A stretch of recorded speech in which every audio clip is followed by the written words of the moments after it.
From Interior Alaska's most trusted news source, this is the Fairbanks Evening News.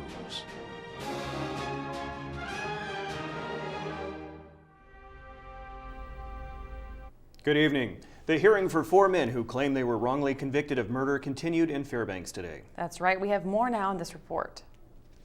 Jason Wallace, who according to recent testimony has been fingered as the true assailant in John Hartman's 1997 murder, was granted immunity by the Attorney General. Why isn't this information or possible information necessary to the administration of criminal justice in this case? Isn't the whole purpose that we're here is to engage in a proceeding that aids in determining whether or not the state of Alaska properly convicted 4 people of murder and assault? But during yesterday afternoon's proceedings, the petitioners argued that immunity shouldn't be granted. They can present all the evidence that they would like, but why can't they grant immunity to the person who you claim committed this crime? So that this court can hear from that person and determine for itself his credibility. Yeah, the grant of immunity here. Why can't they do that? Those attorneys argued that there are dangers in granting Wallace immunity, including perjured statements favorable to the state's case. Wallace could come clean and confirm what Mr. Holmes and Mr. Davison have to say. Or Mr. Wallace could say, guess what? They set me up. They did something else. He could say a myriad of things. Now this morning, yet another expert testified for the petitioners. This time it was regarding a polygraph exam that was passed by Marvin Roberts. To pass the test, you have to have a positive 6 score or higher. And Mr. Roberts obtained a total score of positive 22. On cross-examination, the state attacked the veracity of the test, including pointing out what they called faulty equipment used to administer it. Doctor, there was only 1 respiration sensor attached, not 2, as you've told us before. Isn't that true? At that moment in time, I'm looking at it, and I think I see the other respiration sensor on the arm of the chair. I'd have to review the entire video to see what that particular shot means. Well, normally you would expect to see this kind of a thing. Normally, you would expect to see 2 black lines across the chest and abdomen of the person. Yes. And we only see 1 in the photograph of your test. Yes. Trial is set to continue tomorrow. This is Stephanie Woodard reporting. There was a meeting at UAF last night regarding its policy on sexual assault. Sarah Dubowski has the report. It is not safe still in our entire community to report because the victim blaming, it's shameful. You're ashamed. The community spoke up last night when more than 100 people gathered in UAF Wood Center to talk about the handling of sexual assault. The problem was first brought to light this week when a press release was given by Interim Chancellor Mike Powers. Powers had said UAF had not been following its own policy on handling sexual misconduct. Powers, along with Title IX Director Mae March and UAF Chief of Police Keith Millard, led the meeting. The only way we're going to affect change and see significant reductions in the level of sexual assaults, of assaults in general, is if each one of us make that commitment to ourselves that we're going to do something different today than we did yesterday. That instead of turning away, we're going to just check in and make sure somebody's okay. It might take some time. A lot of things do. Culture doesn't shift overnight. And so to create that shift in our campus culture, it's going to take a lot of time and work and dedicated people. We have been so conditioned to think that sexual misconduct is okay, but now we are living in a different era, and I believe that the more aware we are, the more proactive we will be, and the safer our community will be. Okay, when we come back, it's Thursday night, and it's time for another installment of Fairbanks Flavor, our favorite. Tonight, lots of garlic and chicken.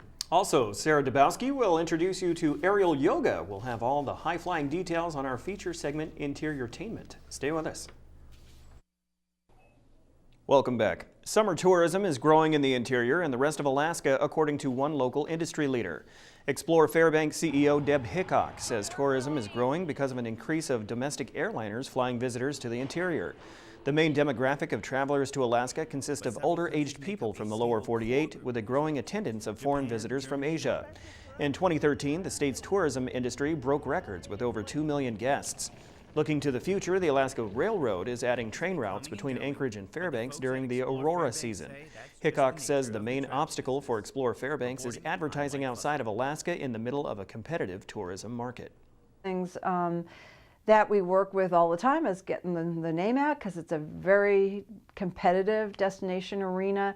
When people are making a decision to come to Fairbanks, they're making a decision along the tier of, oh, do I go to Europe this year or do I come to Alaska? So that's the kind of competitive environment that we're in. For tonight's interior entertainment, we have aerial yoga. Sarah Dubowski has more. For the last 2 years, Aerial Yoga has been teaching Fairbanks the art of yoga with an acrobatic spin on it. Aerial Yoga participants are performing yoga poses while suspended in the air. Each person in class gets their own silk, which is a long piece of fabric hung from the ceiling. The benefits of using a silk is it opens up your spine and can reduce tension while giving you a great workout. Classes begin with a brief cardio warm-up, followed by stretching and strengthening on the ground. More advanced classes use upper body strength and have students swinging in the air. If you're looking for something more advanced, then we have intermediate classes. If you're looking for something a little bit easier or more stretchy, then we have aerial gold classes. The reason why I started this studio in the first place is because I want to expand the fun of workout and different types of activities in Fairbanks, especially during the winter time. So we're open all year long. We're here every day at Orson's Courtyard. It's pretty fun and it takes a lot of strength, but once you get over that threshold, you can do pretty much anything. I like double pencil. Okay. You go up and you wrap yourself up, and then you straighten your body, and you do like a roll. Basically, you roll down the silk. That's Interior Entertainment, brought to you by Midnight Sun Family Medicine. Time now to get another great meal idea from Lisa Gambardella in this week's edition of Fairbanks Flavor. Hello, welcome to Fairbanks Flavor. I'm Lisa Gambardella, downtown at Gambardella's Pasta Bella. Today we're making a very delicious chicken dish. We've got 40 cloves of garlic, and we've got some fresh rosemary and some lemon and parsley. So we're gonna put all of our delicious ingredients in food processor. We've got our parsley and our lemon. That makes a nice bright flavor for that. Rosemary is key. And yeah, 40 cloves of garlic. I'm gonna hold back a couple of cloves for later. Okay, so you got that in food processor, zip on that. Okay. Get some olive oil in your pan with your half chicken. Loosen the skin from the meat. And then we're gonna take this beautiful marinade. I really recommend, if you have time, marinate this for 24 hours. Tuck this under the skin. It is beautiful. Put it all over. And then put some cloves right in the pan, because those are gonna caramelize and they're gonna be sweet as can be. Wow, look at that. 40 clove garlic chicken.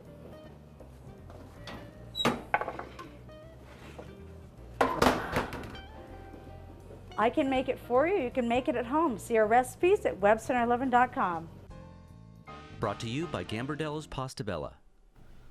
As always, Miss Gambardella is making us hungry up here. Absolutely. That was a lot of garlic. The more garlic, the better. Yeah, absolutely. As long as you have a mint afterwards, of course. True. All right, Joe Cook is next with sports, and we stop in with the Fairbanks Ice Dogs as they prepare for this weekend's home games. And another UAF player gets some preseason praise. Oh, those stories and more with Joe after the break.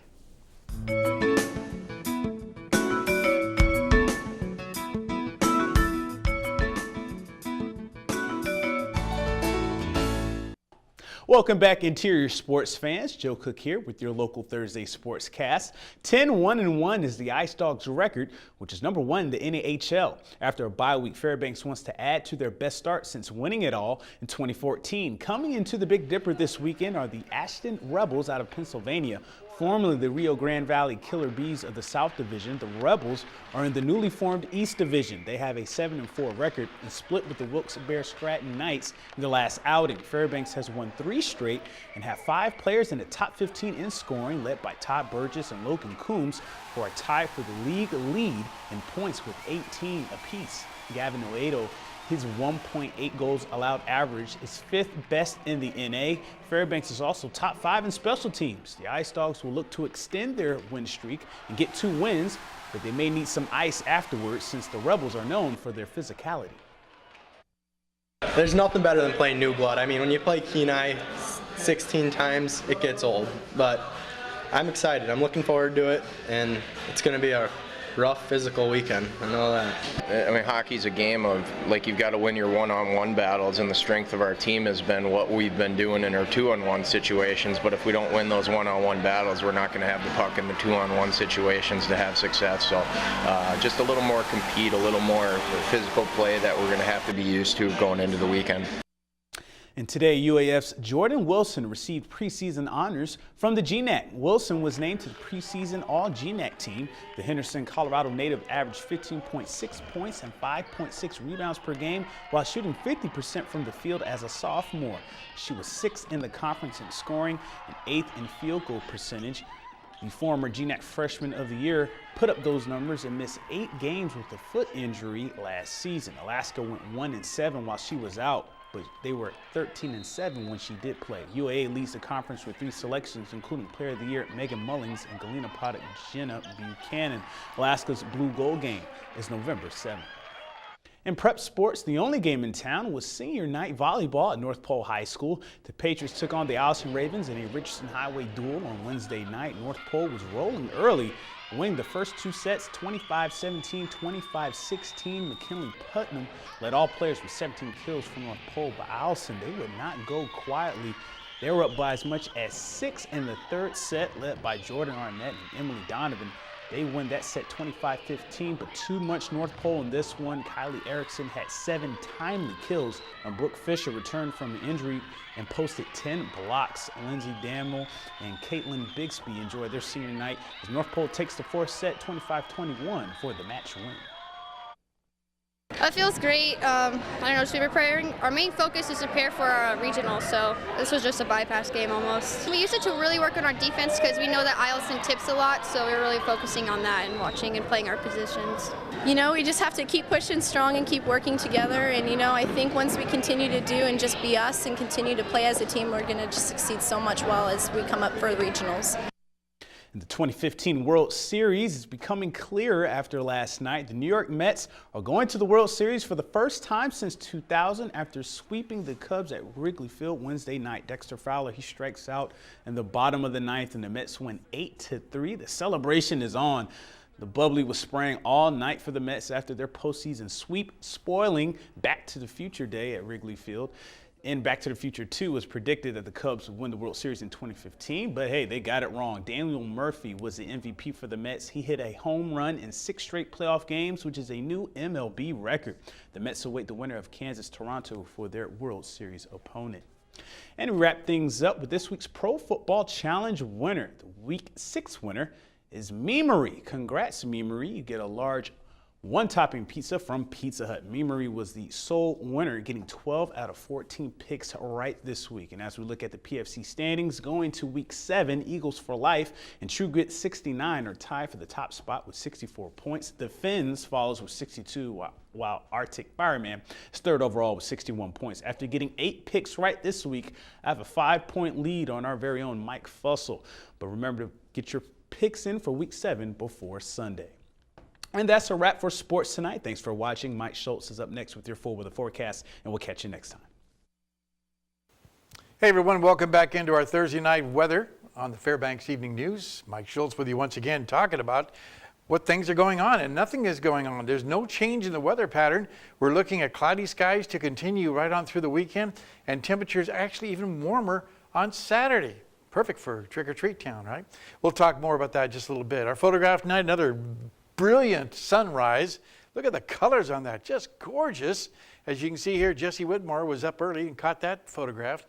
And as always, if you have a photograph to share, please send it to photos at KTVF11.com, and we'll be more than happy to share with the rest of the audience. Here's your numbers: 33 degrees for the high today, not quite as warm as yesterday. Last night's low 26. The record high 50 in 1938, 16 below in 1958. Sunrise and sunset under 9 hours of daylight, a loss of 6 minutes from yesterday. And the satellite is not showing a whole lot going on either. Most of it's over southeast Alaska, and that's about it. You can see the rest of the state looking real good. Just a few clouds over to the west and the southwest. As far as the rest of the state is concerned, weather-wise, we had some showers around Juneau, just mainly cloudy skies in the Ketchikan area. Partly cloudy skies in Anchorage. Still raining around the Kodiak area, 47 there. More rain around Cold Bay, 44. Nice up and down the west coast with 35 and 34 at Bethel and Nome. A chilly day in Barrow, once again, 19 degrees there. And Fort Yukon at 27 and partly cloudy skies. Lower 48 weather, lots of weather going on, and it's all across the central portion of the country while the west is looking real nice. The central sections are getting hammered. Lots of rain, lots of flooding, severe thunderstorm activity. Over the east, they're getting a nice breather there. Mainly partly cloudy skies, a few showers over the Florida Peninsula. Nice over the New York and Washington, D.C. areas. And look at this storm system moving across parts of Texas, bringing maybe as much as 8 to 12 inches of rain. As you can see here, the graphic is showing that excessive rainfall is going to fall from San Antonio all the way through Dallas into parts of Oklahoma. 4 to 8 inches of rain, but as much as 12 inches of rain. Road closures, widespread flooding, and it is helping to erase their drought. That's the good news on it. And as far as what's happening on the jet stream, once again, big dive down to the south, helping to spawn all those severe thunderstorms moving across the deep south, while the rest of the country looks pretty good, mainly widespread clearing skies out to the west and over the east. Well, back to Alaska once again, or back to our kids' weather watch for today. And all this week we've been talking about with the kids from Denali Elementary School. We're going to flip the coin now and talk with a teacher and see what he has to say. Hello, my name is Mr. Keener, and this is my 5th grade class here at Denali Elementary School. And we have a weather fact to share with you. Class, did you know that Valdez, Alaska receives the most snow on a yearly average than any other city in the United States? Each year, they receive an average of 27 feet per year. That's a lot of snow. Again, thanks to Mount McKinley Bank. And tomorrow night, actually, we'll take a breather. We'll have a weather fact for you because next week we're going to be visiting with the kids from Hunter Elementary School. Across the state for tomorrow, here's the forecast for the northern sections. Mostly cloudy with a chance of flurries across the region, freezing drizzle in Barrow and also Fort Yukon. Here in the interior, we'll be looking at mostly cloudy skies across the region, flurries and freezing drizzle for Delta Junction. Over southeast Alaska, still some rain in the forecast, rain showers across the region, temperatures in the low 50s. Over the southwest part of the state, a chance of rain in Cold Bay, rain showers at Bethel and rain for Kodiak. And over the south central sections, it looks like increasing clouds at Anchorage, cloudy skies at Homer, and rain in Valdez. Well, it's a Thursday night, which means it's time for our road conditions, brought to you by the good folks at Jose Body and Paint and Mongold Insurance on the Dalton and Elliott Highway. Black ice, icy patches, and very slick conditions. Keep that in mind if you're heading that direction. On the Stetson-Richardson highways, freezing fog in areas, snow flurries at times, and snow packed with higher elevations. And over the Parks Highway, icy patches, wet surfaces, and black ice. So definitely, if you're planning your trips, make sure you give yourself plenty of time to get to your destination. Our forecast for the remainder of the night, cloudy skies, a little change in temperatures, 26 for the overnight low. Tomorrow's forecast, a little warmer than today, basically the same as today, cloudy skies. And the extended forecast, not much change, although Saturday looks pretty nice. A little cooler for Sunday and Monday, and then warming back up again for Tuesday and Wednesday. And then also looking at not any forecast for any kind of cloud conditions. It's just mainly partly cloudy skies, no rain or snow in the forecast, and overnight lows will once again be pretty much consistent right around the 20-degree mark. That is incredible. No change. For late October to be in the 40s like that during the daytime, that's I don't like remember it. seeing I'll it. take Halloween looks dry. I'll take it. A dry Halloween too. Yeah. We're going trick-or-treating. We are? Yep. I get all the Reese's. Okay, that'll sound good. And that will wrap up this edition of the Fairbanks Evening News. We're glad you could join us. Well, tonight on NBC Nightly News, Hillary Clinton defended her record on Benghazi after grueling hours of testimony today. That's up next with Lester Holt. And you can join us here 6 days a week at 6 and 11 or online anytime at webster11.com. All right, from all of us here at the News Center, we hope you have a good night. Good night.